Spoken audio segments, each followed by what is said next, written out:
With it being around Halloween time, I thought it would be fun to discuss one of the most interesting and fun aspects of Commander. BloodBag. The term is a little crude, so let me explain.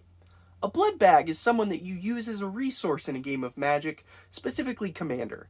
Now, that could be their life total, that could be their cards, it could be a number of things, but a blood bag is somebody that you use as a resource. So let me give you an example. I have a creature that says whenever I deal combat damage to a player, I draw a card. Now, I want to draw a card as frequently as possible because that's how I win. I draw lots of cards, play lots of things. So, if somebody has no blockers, they're a blood bag for me. I can hit them every turn as often as I'd like. I get to draw my cards, I get my things. They're my blood bag. But they're also everybody else's blood bag, and though this situation is common in Commander, it's not exactly the most interesting or fun to talk about, so this we're going to kind of just put to the side and talk about a more interesting variation of this. So let me give you an example of a card that only works if you have 3 blood bags. This is Browbeat, 2 and a red. It says any opponent may have Browbeat deal 5 damage to them. If they do not, you get to draw 3 cards. Now, 3 mana for 3 cards is a pretty good rate. We have cards that do that for 4 mana that draw you 3 cards, and they're played quite frequently.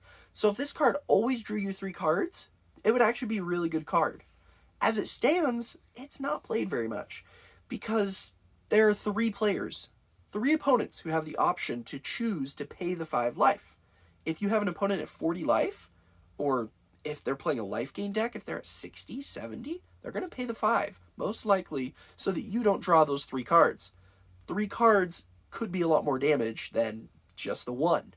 So, quite often, this card is not actually what we're looking for when we're looking to play cards that care about a blood bag. So let me give you a better example. This card is called Risk Factor. It's the same mana cost, 2 and a red, except this one says target opponent may take 4 damage. If they do not, you draw 3 cards. And it has Jumpstart so you can play it again for extra value later. This card is a lot better in the right type of deck than a Browbeat is, because you get to target the opponent.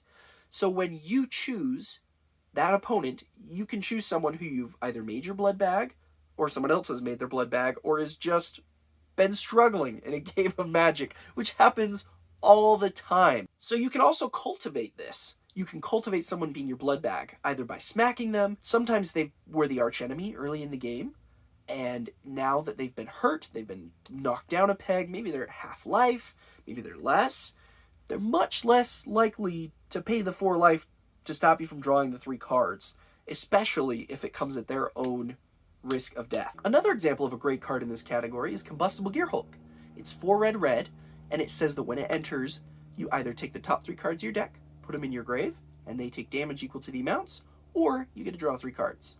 Now, if you've cultivated a blood bag in the game, or maybe someone's just been beat half to death, you can use them when you play this card if you want to draw the 3 cards. So you can say, hey, either I'm going to draw 3 cards, or I'm going to mill the top 3, you're going to take damage.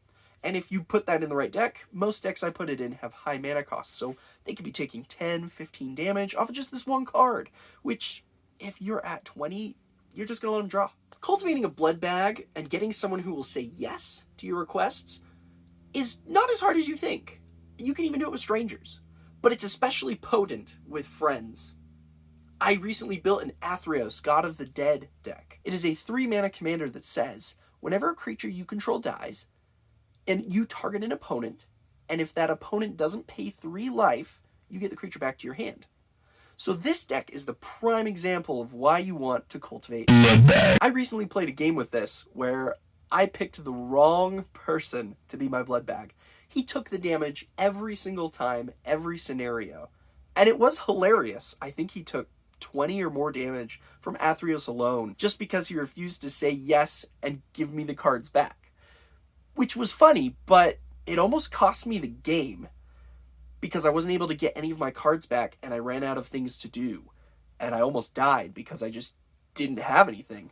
So while it was hilarious, I had to switch gears halfway through the game so that I'd have a chance at winning. Once I found out that he wouldn't take the damage, even when he had taken so much, like I assumed he would, he just wouldn't.